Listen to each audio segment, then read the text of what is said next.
묵향, 사람의 향기. 안녕하세요.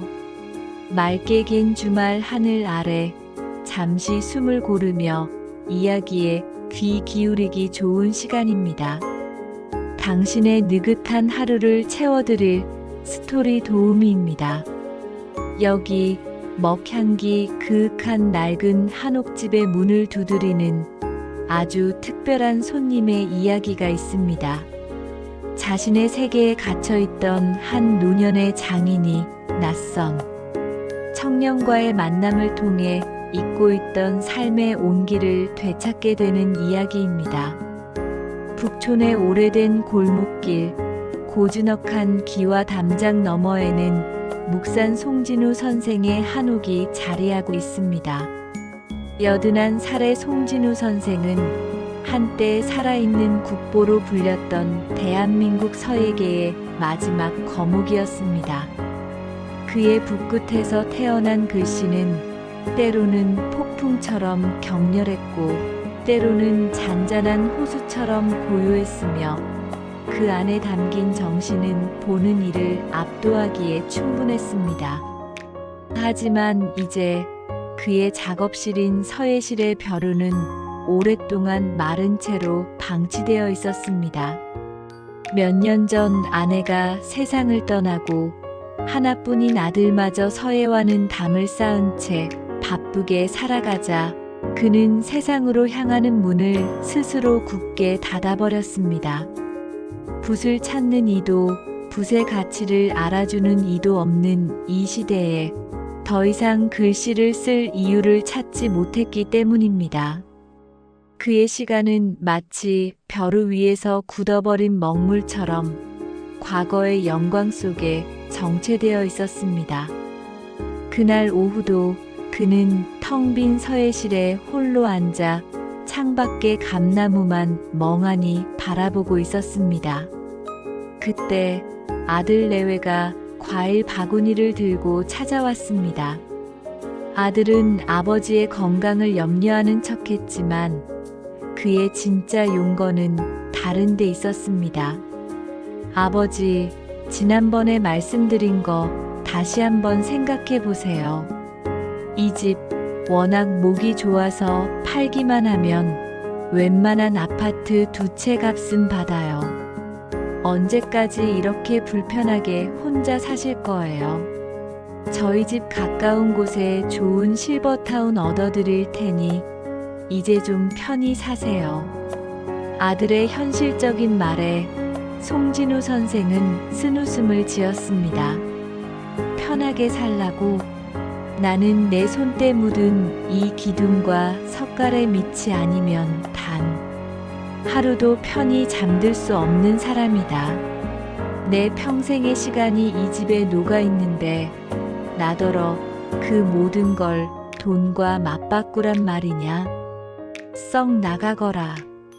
아버지의 완고함에 아들은 깊은 한숨을 쉬며 돌아갔습니다.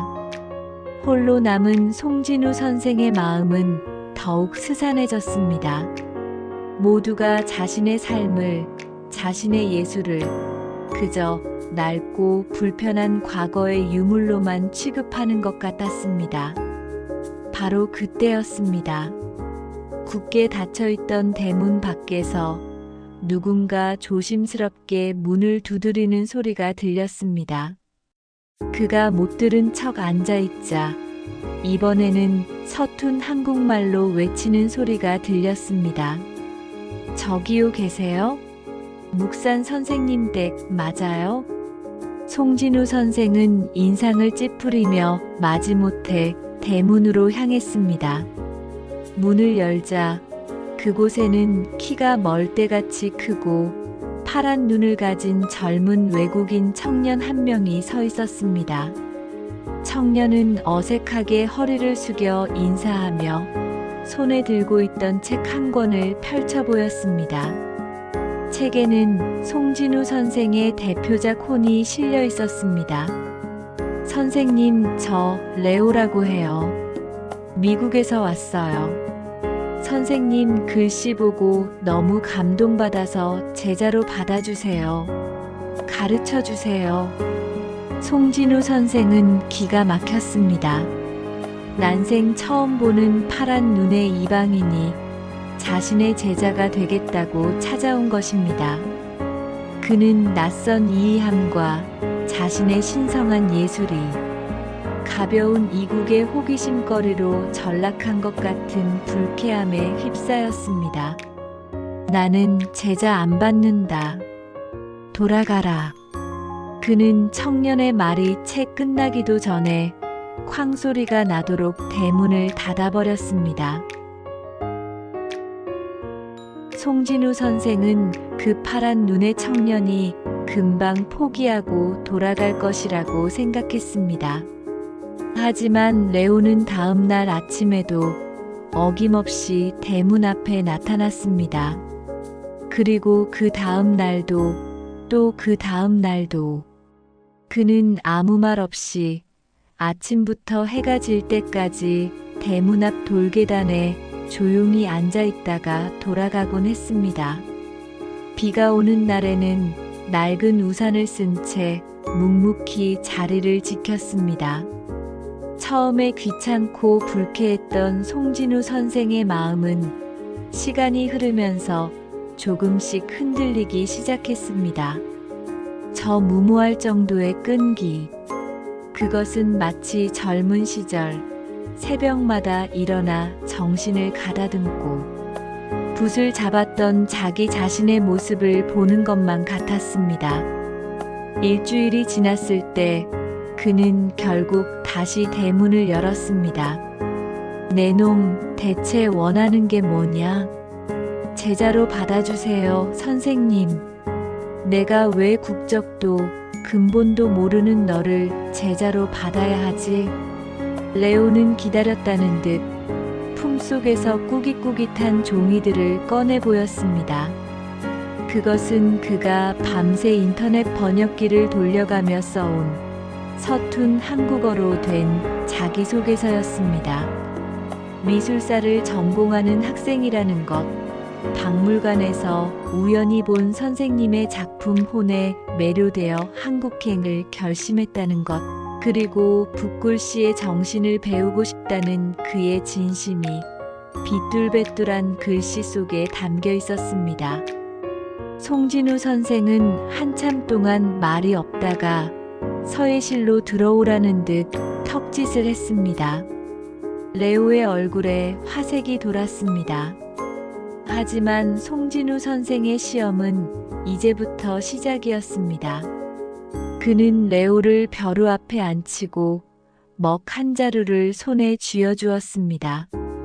글씨를 배우기 전에 먼저 마음을 다스리는 법부터 배워야 한다. 오늘부터 너는 글씨를 쓰는 대신 먹을 갈 거다. 네, 먹만요? 그래. 언제까지 갈아야 하냐고 묻지 마라. 내가 됐다 할 때까지. 내가 가는 먹이 별 없는 밤하늘처럼 깊고 비단처럼 부드러워질 때 그때 다시 이야기하자. 그것은 레오를 포기하게 만들려는 심산이었습니다. 하지만 레오는 군말 없이 그날부터 하루 종일 서예실에 앉아 먹을 갈기 시작했습니다. 처음에는 팔도 아프고 허리도 쑤셨지만 그는 묵묵히 먹을 갈았습니다. 서걱 서걱 벼루 위에서 먹이 갈리는 소리만이 서예실의 정적을 채웠습니다. 송진우 선생은 방 안에서 제자인 척하는 그를 지켜보았습니다. 레오는 신기할 정도로 진지했습니다. 그는 시간이 지날수록 기계적으로 팔을 움직이는 것이 아니라 자신의 숨소리에 맞춰 온 마음을 집중하여 먹을 갈고 있었습니다. 그의 파란 눈은 그 어떤 때보다도 깊고 고요하게 빛나고 있었습니다. 한 달이 지났을 때 레오가 조심스럽게 자신이 간 먹물을 들고 송진우 선생에게 다가왔습니다. 선생은 말없이 붓을 들어 먹물을 듬뿍 찍고는 화선지 위에 점 하나를 찍었습니다.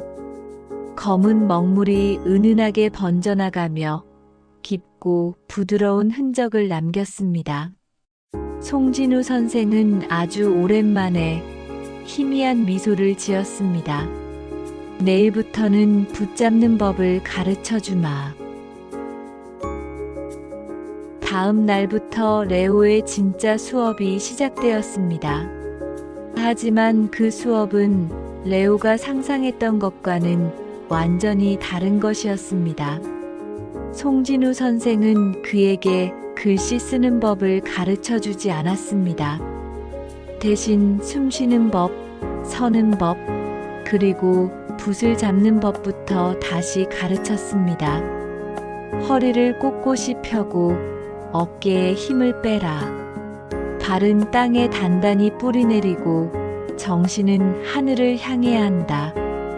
붓은 손가락으로 잡는 것이 아니라 온몸의 기운을 모아 잡는 것이다. 레오는 선생의 추상적인 가르침을 이해하기 어려웠지만 시키는 대로 묵묵히 따랐습니다. 며칠 동안 붓만 잡는 자세만 연습한 뒤에야 그는 비로소 붓에 먹물을 묻힐 수 있었습니다. 송진우 선생은 그의 앞에 커다란 화선지를 펼쳐놓고 말했습니다. 오늘부터 너는 이 선 하나만 그을 것이다. 선생이 보여준 것은 가로로 긋는 한 일자 획 단 하나였습니다. 이 선 하나에 서예의 모든 것이 담겨 있다. 시작의 긴장감, 중간에 힘있는 전진, 그리고 마지막에 단단한 마무리. 이 선을 제대로 그을 수 있을 때까지 너는 다른 어떤 것도 배울 수 없다. 레오는 처음에는 이 단순한 과제를 쉽게 생각했습니다. 하지만 막상 붓을 들자 자신의 손이 천근만근처럼 느껴졌습니다. 숨을 참고 그은 선은 맥없이 떨렸고 힘을 주어 그은 선은 거칠게 갈라졌습니다. 아무리 노력해도 스승이 보여준 것처럼 살아 숨쉬는 듯한 힘있는 선은 나오지 않았습니다. 그렇게 한 달 내내 레오의 하루는 오직 가로선 하나를 긋는 것으로 채워졌습니다. 그의 서툰 서양적 사고방식으로는 도무지 이해할 수 없는 과정이었습니다. 결과가 아닌 과정에만 집착하는 스승이 답답했고 매일 똑같은 실패를 반복하는 자기 자신에게 화가 났습니다.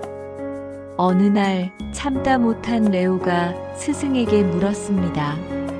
선생님, 저는 언제쯤 글씨를 쓸 수 있나요? 이렇게 선만 긋다가 1년이 다 가겠습니다.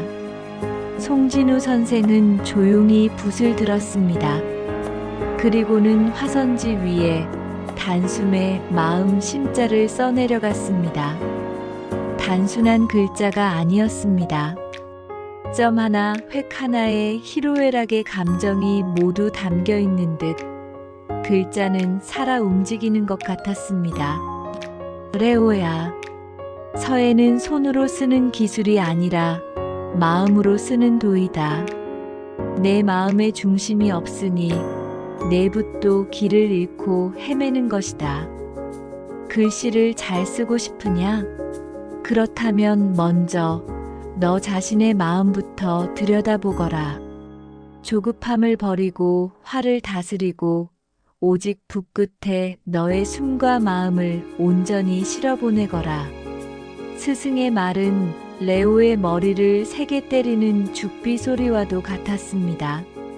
그는 그날 이후 더 이상 불평하지 않았습니다.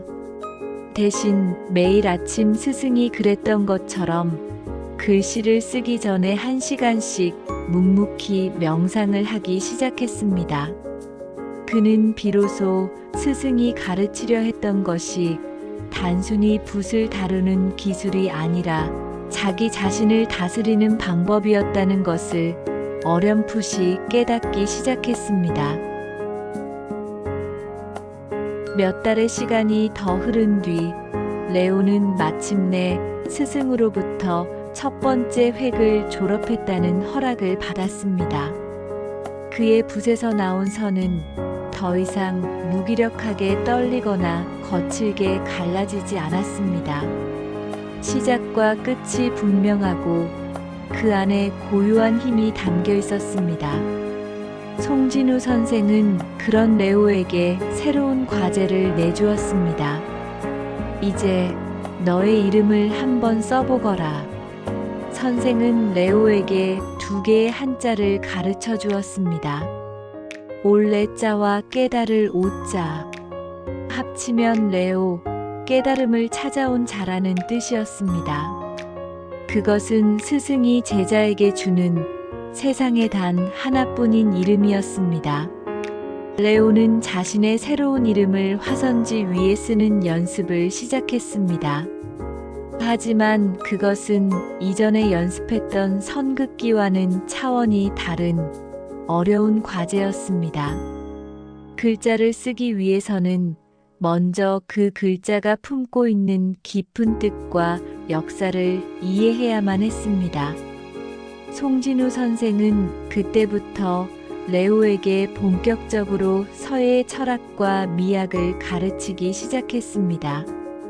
그는 딱딱한 이론 대신 자신의 삶과 경험에 빗대어 글자의 의미를 설명해 주었습니다.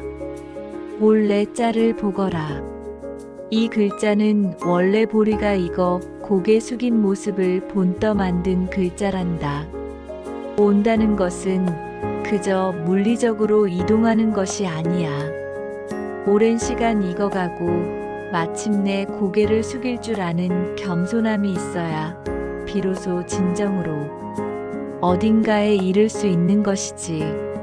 수업이 끝나면 2사람은 택마루에 앉아 함께 저녁 식사를 했습니다. 송진우 선생은 난생 처음으로 누군가에게 자신의 속 깊은 이야기를 털어놓았습니다. 먼저 떠난 아내에 대한 그리움, 서예가로서의 외로운 길, 그리고 아들에 대한 서운함까지. 레오는 말없이 그의 이야기를 들어주며 서툰 솜씨로 스승의 술잔을 채워주었습니다. 레오 또한 멀리 떨어져 있는 자신의 가족에 대한 그리움을 스승에게 털어놓았습니다. 까다롭고 엄하기만 했던 스승과 어리숙하고 고집세던 제자 사이의 벽은 어느새 허물어져 있었습니다. 그들은 이제 스승과 제자를 넘어 서로의 외로움을 보듬어주는 할아버지와 손주 같은 사이가 되어가고 있었습니다. 레오는 비로소 깨달음을 찾아온 자라는 자신의 이름의 무게를 조금씩 이해하기 시작했습니다. 그는 단순히 붓글씨를 배우러 온 것이 아니라 한 인간의 삶과 철학을, 그리고 세대를 넘어선 따뜻한 정을 배우러 이곳에 온 것이었습니다. 계절이 바뀌고 레오의 글씨가 제법 틀을 갖추어갈 무렵, 송진우 선생에게 예기치 못한 시련이 찾아왔습니다. 어느 날 아침 붓을 잡은 그의 오른손이 미세하게, 하지만 분명하게 떨리고 있는 것을 발견한 것입니다. 노화로 인한 어쩔 수 없는 떨림이었습니다. 서예가에게 손의 떨림은 사형 선고나 마찬가지였습니다. 그는 애써 떨림을 멈추려 했지만 의식할수록 손은 더 거세게 요동쳤습니다. 한평생 자신의 몸처럼 자유자재로 움직여주던 손이 이제는 자신의 의지를 배신하기 시작한 것입니다. 그는 깊은 절망감에 휩싸였습니다. 그날 이후 그는 레오에게 글씨 시범을 보여주지 않았습니다.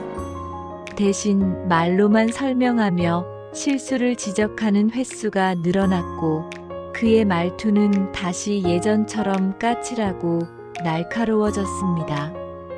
그는 자신의 나약함을, 무너져가는 자존심을 제자에게 들키고 싶지 않았습니다.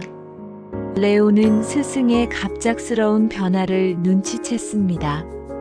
그리고 얼마 지나지 않아 스승이 밤마다 홀로 서예실에 앉아 떨리는 손을 부여잡고 깊은 한숨을 내쉬는 모습을 보게 되었습니다.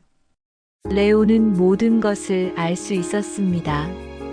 그는 스승에게 다가가 섣부른 위로를 건네는 대신 자신이 할 수 있는 일을 묵묵히 하기 시작했습니다.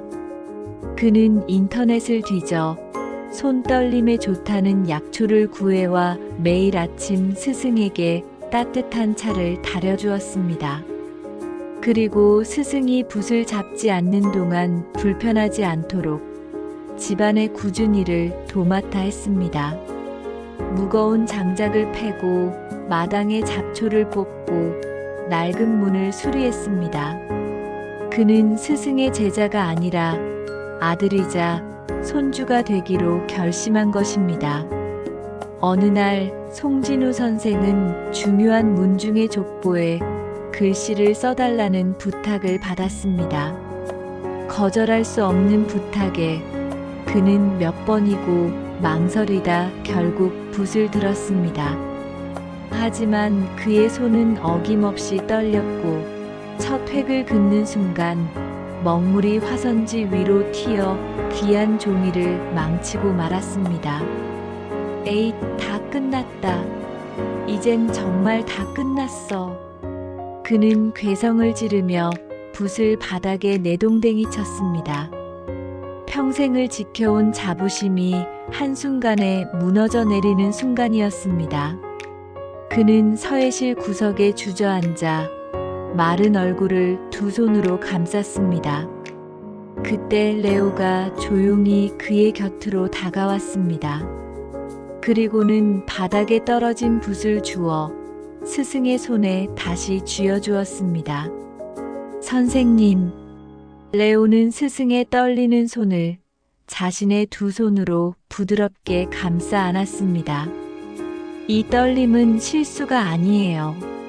선생님께서 평생 붓을 잡아오셨다는 증거예요.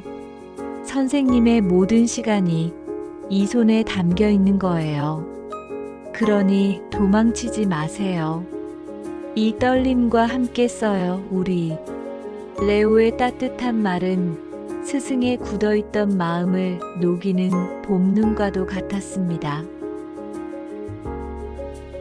레오의 말은 송진우 선생의 마음속 가장 깊은 곳을 울렸습니다. 그는 평생을 붓의 떨림을 억제하고 완벽한 선을 추구하며 살아왔습니다. 하지만 이제 이방인 청년 제자가 그 불완전함 속에서 새로운 아름다움을 찾아보자고 말하고 있었습니다. 그는 문득 자신이 레오에게 가르쳤던 말을 떠올렸습니다. 마음을 다스려라. 조급함을 버려라. 정작 자기 자신은 늙고 병들어가는 몸의 변화를 받아들이지 못하고 조급해하고 있었던 것입니다. 그는 레오의 손에 이끌려 다시 화선지 앞에 섰습니다. 그는 더 이상 떨림을 억누르려 애쓰지 않았습니다. 대신 자신의 몸이 만들어내는 자연스러운 흔들림에 붓을 맡겼습니다. 그의 붓끝에서 나온 획은 이전처럼 날카롭고 매끈하지 않았습니다. 그것은 마치 비바람을 맞은 늙은 소나무의 껍질처럼 거칠고 투박하고 자유분방한 선이었습니다. 하지만 그 선에는 이전의 글씨에서는 찾아볼 수 없었던 새로운 힘과 깊이가 담겨 있었습니다. 그것은 한 인간이 자신의 한계와 정면으로 마주하고 그것을 끌어안았을 때 비로소 피어나는 처절하고도 아름다운 생명력이었습니다. 그래, 이것도 내 글씨다. 지금의 나만이 쓸 수 있는 단 하나뿐인 내 글씨야. 송진우 선생은 자신의 새로운 글씨를 보며 아주 오랜만에 아이처럼 환하게 웃었습니다. 그날 이후 그는 레오와 함께 새로운 서예를 탐구하기 시작했습니다. 두 사람은 스승과 제자를 넘어 서로에게 영감을 주는 예술적 동지가 되었습니다. 어느 날 레오가 조심스럽게 제안했습니다. 선생님, 우리 작은 전시회를 열어보는 건 어때요? 선생님의 새로운 작품과 제가 쓴 제 이름을 함께 사람들에게 보여주는 거예요. 송진우 선생은 처음에는 손사래를 쳤지만 이내 레오의 빛나는 눈빛을 보며 고개를 끄덕였습니다. 그는 더 이상 세상의 평가가 두렵지 않았습니다. 그는 자신의 마지막을 가장 솔직한 모습으로 기록하고 싶었습니다. 두 사람은 전시회 준비에 몰두했습니다. 전시회의 주제는 화 즉 어울림으로 정했습니다.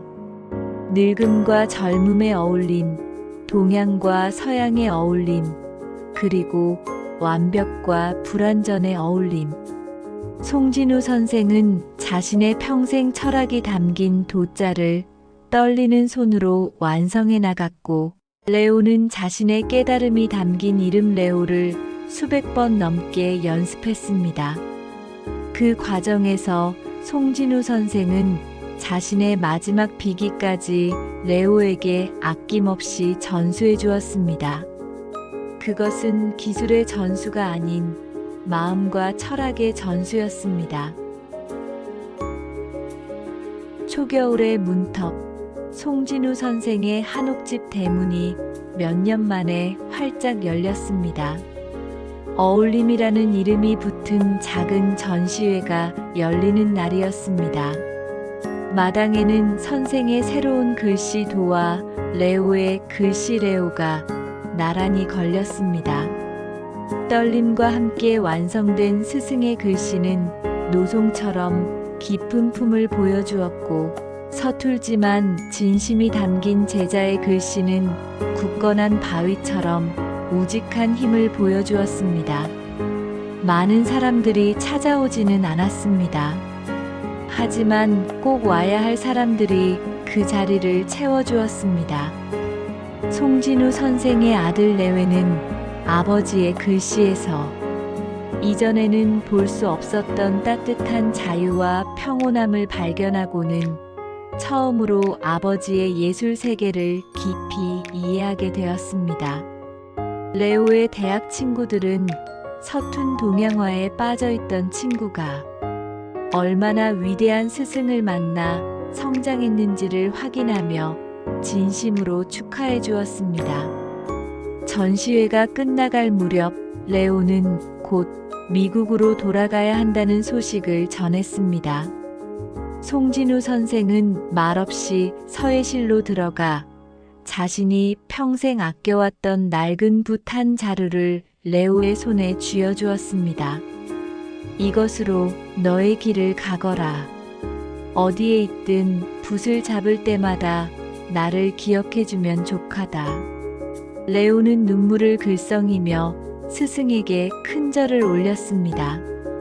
그리고는 자신의 가방에서 작은 디지털 액자를 꺼내 스승에게 건넸습니다. 액자 속에서는 지난 몇 달간 두 사람이 함께했던 소중한 시간들이 담긴 사진들이 계속해서 흘러나오고 있었습니다. 가장 전통적인 스승과 가장 현대적인 제자가 나누는 마지막 선물이었습니다. 며칠 후 레오는 떠났습니다. 송진우 선생의 한옥에는 다시 정적이 찾아왔습니다. 하지만 그 정적은 예전처럼 외롭고 스산하지 않았습니다. 그의 곁에는 레오가 남기고 간 디지털 액자가 따뜻한 빛을 내며 계속해서 추억을 보여주고 있었습니다. 그는 천천히 서예실로 들어갔습니다. 그리고 아주 오랜만에 새로운 먹을 꺼내 벼루 위에 올렸습니다. 서걱 서걱 맑고 경쾌한 먹가는 소리가 고요한 한옥집에 다시 울려 퍼지기 시작했습니다. 그의 벼루는 더 이상 마르지 않을 것입니다. 그의 대문은 더 이상 닫혀 있지 않을 것입니다. 묵향만 가득했던 그의 삶에 이제는 그리운 사람의 향기가 함께 스며들었기 때문입니다. 그의 예술은 그리고 그의 인생은 새로운 세대를 만나 비로소 영원한 생명을 얻게 된 것입니다.